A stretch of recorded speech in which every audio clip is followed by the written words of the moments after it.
I've worked in manual labor my entire life, but I took a gig hauling trucks for a few years in the early 2000s. I got an offer for a package that I couldn't refuse in the way of full-time pay with part-time hours if I could meet the arrival times. I got insurance benefits, everything an employee dreams about. I got my commercial driver's license as well as a few other certifications, and found myself on the road just a month or so later. I had a lot of jobs where things got weird or just crazy, but one particular evening makes the others pale in comparison. I don't like stories with a lot of fluff, so I'm just going to jump right into it. I was on a return trip from Oregon to Minnesota. I had already made one delivery, hooked up a second, and was now technically on my way home. This was about the halfway point. Weather was great, I was feeling good and motivated. My time on that trip was well ahead of schedule, so I made sure not to push it or burn myself out. I found it super defeating to get home from a long haul and be too exhausted to enjoy it. It's always better to take a little time and stay level. I also have a bit of a heart condition, so heavy caffeine intake isn't an option for me. Most of my life has been all natural, using whatever remedy I could come up with to keep my energy up. The biggest influence was just a good diet, exercise, and a consistent sleep schedule. That means I stopped every night generally at the same time, got a good amount of rest, and that's it. Many of my trips were clocked to the very last second, but I managed to always arrive on time. I passed over the Idaho border and started gunning through Montana. Lots of beauty, but ultimately not much in the way of civilization out there. The route took me through Missoula and some more established townships. Between them, though, you'd be lucky to find a service station of any kind. Rural stretches like this always kept me on my toes, as I'd heard horror stories about guys running out of gas, blowing tires, or encountering engine trouble. There isn't help for 75 miles in each direction. On top of that, some of these rural stretches don't see a lot of traffic. Some early mornings, I wouldn't see another car on the road for an hour at a time. I had my eyes set on a trucking station out in the middle of nowhere between Bozeman and Livingston. I'd roll through Bozeman around dinner time, grab a quick bite to eat, then push on towards the station. I'd let my food settle and digest a bit. After an hour of driving, I'd hit my target, pull over, and be totally ready for bed. I liked routine, structure, and having a plan. That night, everything was supposed to be simple. At first, it was. My plan was going smoothly. I got dinner, gassed up, experienced little to no traffic, and was back on the road in no time. Soon, I found my head swimming from the digestion and long day of driving. But there it was, some lights out there alongside the highway. You know exactly what I'm talking about, those big concrete pullouts on the side of interstates every 100 miles or so. They usually have a bathroom, vending machine, trash cans, everything people living on the road might need. I pulled in and found a rare sight. Not a single vehicle anywhere. No one was using this rest station, and I liked that. There's a kind of security in being solo, if that makes sense. I let the truck cool down, locked everything up, then crawled into the living space in the back. My area was very simple: a bed, small table attached to the wall, and an overhead shelf to store most of my belongings. I also had a little makeshift power cell which I used to charge a portable flip DVD player that had both the player and a screen. It was one of those inventions of the 2000s that could have only been popular then. I settled in with my big blankets and pillows and watched one of my favorites, Resident Evil or Reign of Fire, an action thriller of some kind. Despite the shooting and explosions, I fell asleep just after 30 minutes. I closed the DVD player and surrendered to the darkness inside my cab. It must have only been a couple hours later when something woke me up. I couldn't place it, but I knew something jarred me. I have a habit of snoring occasionally, and when I do, I sometimes wake myself up with one of those louder rips. I thought maybe that's what happened, so I snuggled in for a few more hours of sleep. I like to hit the road before sunrise and get those extra miles in before the rest of the world wakes up. Just as I closed my eyes though, I heard it, the sound that woke me up. It wasn't a snore like I thought, but the abruptness of a cough. It came from somewhere beyond the cab, outside in the parking lot. It sounded partially muffled, maybe another trucker had pulled in and I just simply hadn't heard the rumble. Really didn't seem that likely, but I guess anything is possible, right? I wanted to be sure of what I heard, so I turned on the small overhead light. The second that flicked on, I could hear shoes slapping the asphalt and the sound of someone running away. As I listened, the footsteps faded a bit. The person was running away from my truck. They must have seen the light come on and reacted to that. But at this point, I'm now on high alert. I turned the light off so as not to give away my position within the truck. As long as it's dark, it's almost impossible to see in the depth of the sleeping cab, so I used that to my advantage. Looking out, I surveyed the parking lot and found something unusual, an older van parked across the lot, sitting angled so the broadside faced my windshield. Definitely weird, as I was 100% alone when I pulled in originally. That parking lot was empty. I tried to be reasonable though. Maybe he was walking his dog, having a smoke. Whatever the case, the person was likely a long-haul traveler just like myself. The guy was probably stretching his legs, doing a few laps of the parking lot when he accidentally woke me up. Once he saw the light, he realized that he made a mistake, then hightailed it back to his van. It really wasn't the most out-of-the-ordinary thing to happen at a truck stop. With a little apprehension, I let everything go and didn't investigate it any further. Despite my best efforts, I couldn't fall back asleep. Just as I started to drift off, I heard those footsteps again, and then what I thought sounded like someone tugging on the passenger side door handle. There was an unmistakable click, then the sway of someone stepping off the sidebar. Whoever I'd heard coughing was just trying to get inside my truck. At this point, all my alarms are going off in my head, and that structured, well-planned part of my brain is now scrambling. For whatever reason, and a lot of my friends have given me flack for it over the years, I didn't carry a gun on these truck hauls. I did have a short club that I used to check my tire pressure, and that was a great second option. At this point, I believed my best choice was to nut up and confront whoever was milling around the parking lot, let them know that my truck wasn't public property. All at once, I threw the passenger door open and clicked my flashlight on.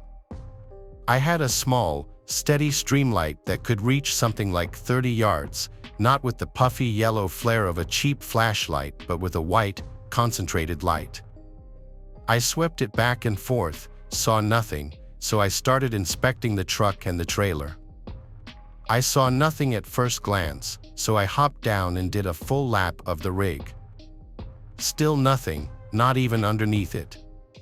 Only one option left now, time to go look at that van. I swept the flashlight around and started marching up to the rear. I wanted to see the license plate before I checked it out any further. As I went to eye the back of the bumper, I brought my light up so I could see. My eyes naturally went to the license plate, which was from South Dakota, but something else caught my attention. I couldn't place it at first, but as I kept looking, it all came into focus. Below the back of the van, near the far back tire, there was a pair of boots. Someone was crouched and hiding on the other side of it. Only the toe tips poked out, but it was enough for me to see what was going on. I left the light on the boots for 10 to 20 seconds, long enough for them to realize that they were exposed. I watched in disbelief as the boots slowly shuffled backward until they were completely hidden behind the tire. My stomach soured at the whole thing. This person clearly had ill intentions, and I wanted nothing to do with them. I wanted to say something, but I found myself completely speechless. I'm not confrontational. You may have gleaned that from my lack of a firearm. I didn't want to issue a threat to someone who might have the upper hand. I just backed up until I reached my truck, hopped in, and locked the door. I figured that encounter was enough. I got out and found them, who would come up and keep messing with me. We both knew what was going on at this point, so the mystery was completely over. Just some vagrant weirdo looking to make a score. Now that he knew the truck wasn't abandoned, I hoped that he would just move on. I sat for 45 minutes, and that van never moved. I didn't see anything move, no person, no door opening or closing. It's like they were still hiding behind that rear passenger tire. As the morning went on, though, sleep came and kissed me, and I knew I needed to get at least a couple more hours of rest if I wanted to have a successful day. My eyes started to droop, and soon I was snoozing.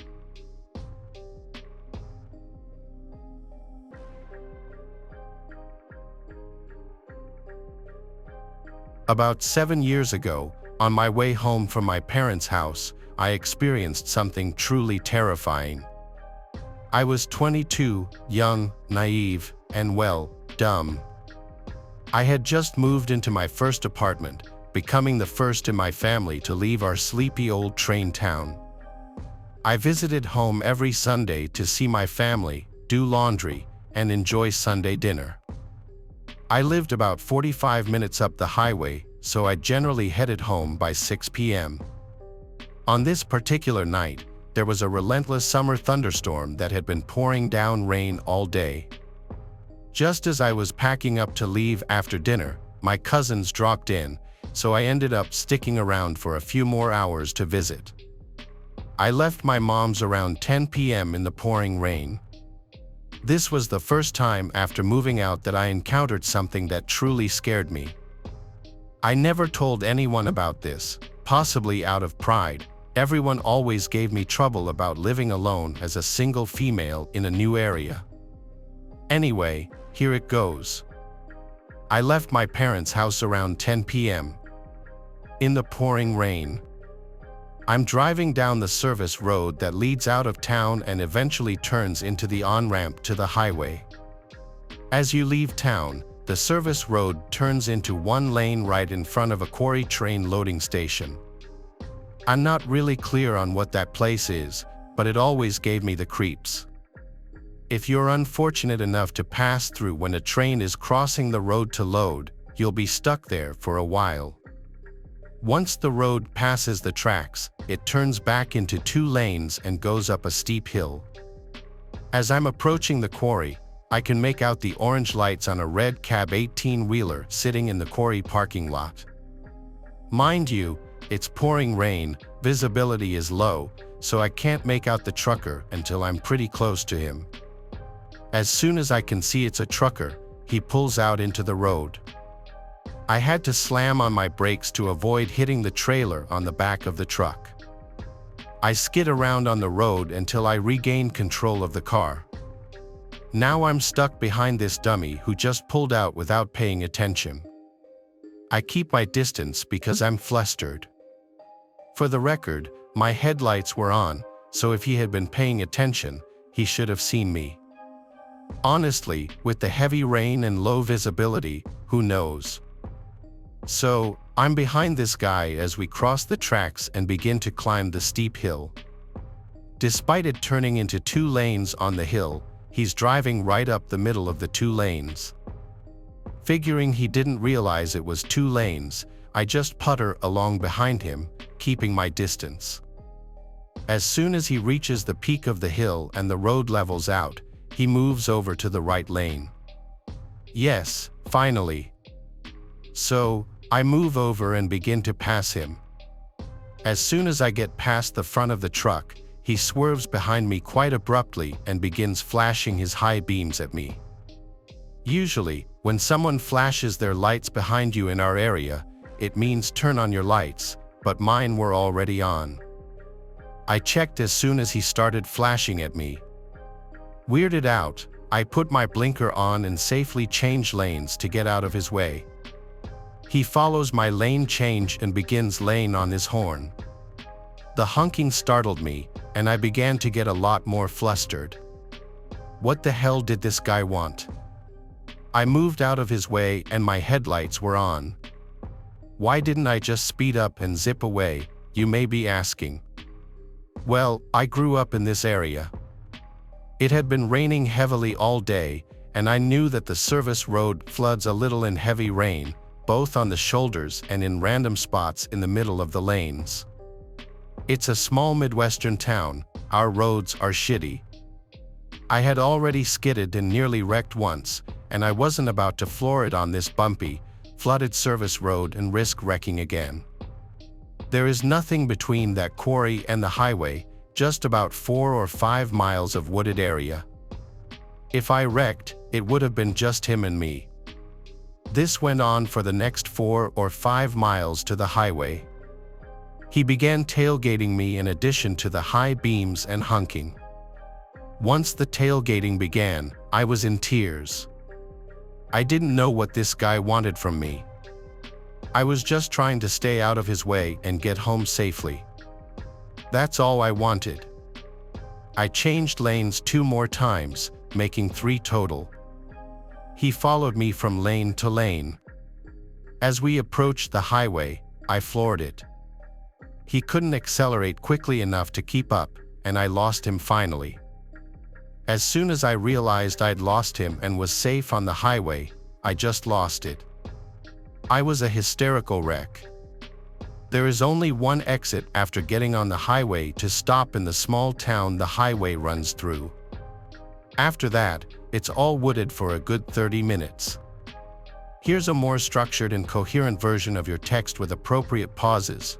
I thought about getting off at that exit to calm down and pull myself together, but I just wanted to go home, so I sped right past it. I should have stopped. Once the city was no longer visible in my rearview mirror, I felt much calmer. I managed to scramble my cell out of my purse and put it in my lap just in case. The rain led up to a drizzle the further I went, but I was still pretty on edge. There weren't many other cars on the highway, and most of them were truckers. I'm cruising along in the center lane when the truck next to me in the passing lane begins blaring the horn and moves into my lane, forcing me over to the 3rd lane. He continued moving over, nearly forcing me off the highway. I sped up and changed lanes right in front of him so that I'm back in the center lane. I slowed down until I was in line with the front cab. I double-clicked the home button on my phone, camera shortcut, and rolled down my window, starting to take pictures of the cabbie. I think the flashes made him realize what I was doing, and he began slowing down until he was behind me again. I got a lot of pictures. I sped up and lost sight of him behind me. I was satisfied I managed to get pictures, but I was so angry at this point. I pulled over onto the shoulder of the highway and waited for him. I just wanted to get behind him so I could get a picture of the license plate and report this. Sadly, he was on to me for sure. I noticed headlights behind me a long way back, but behind me nonetheless, on the shoulder of the highway. I waited, keeping an eye on the truckers passing me by, just to be sure I didn't miss him. I noticed a shadow pass through the headlights of the truck, which spooked me quite a bit. Did he get out of the cab? I didn't stick around to find out. I just took off and got home as quickly as possible. The pictures were a total failure. It was still drizzling. The flash combined with the drizzle just resulted in washing out the pictures. I could see the red cab, but no matter what filters I used, there was no making out exactly what the cab said. "Red cab trucker, you're the reason I have a dash cam in my car."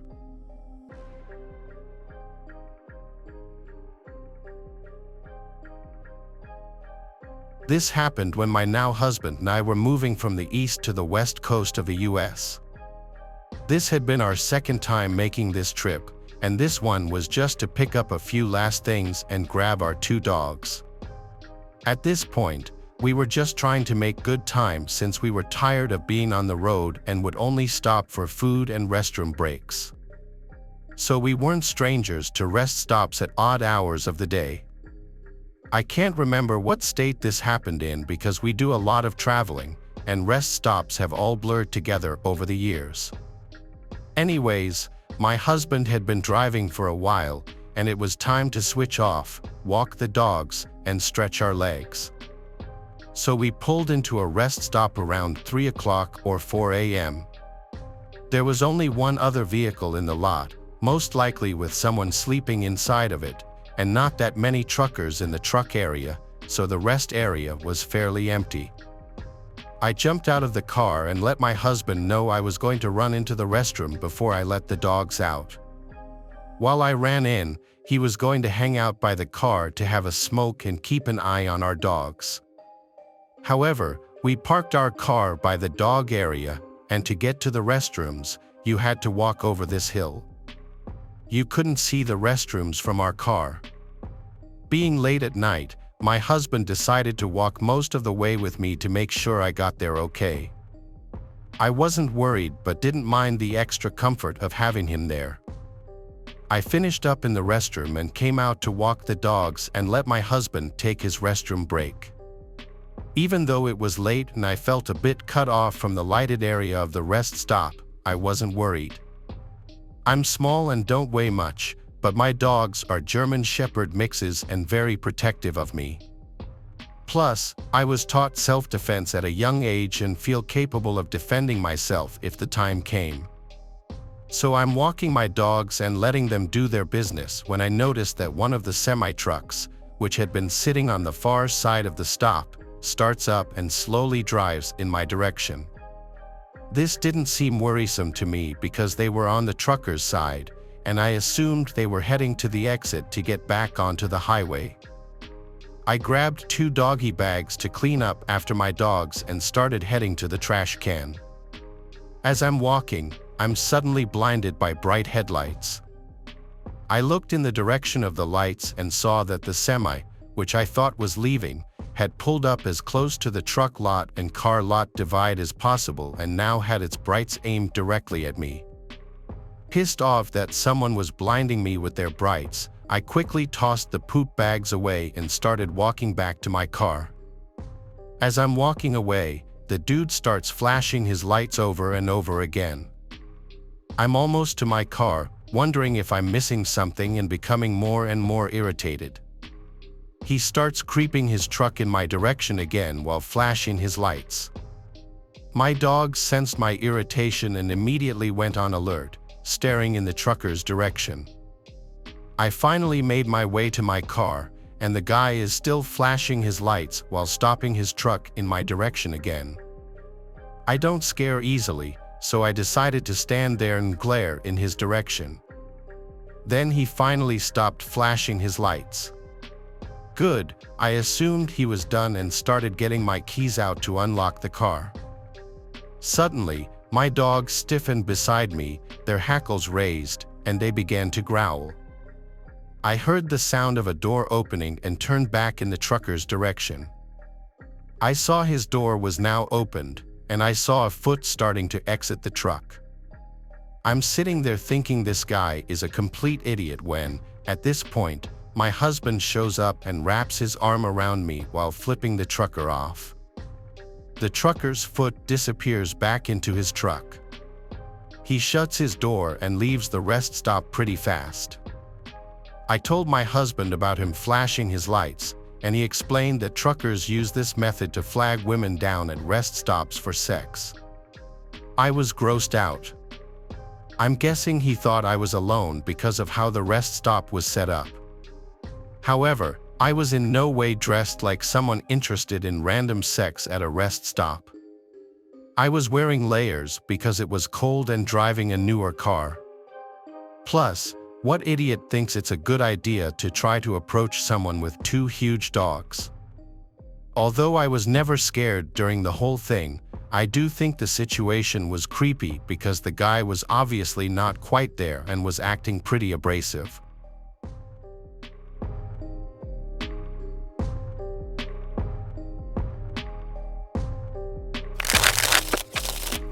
Thanks for watching the video. Subscribe to the channel and turn on notifications to watch the latest videos.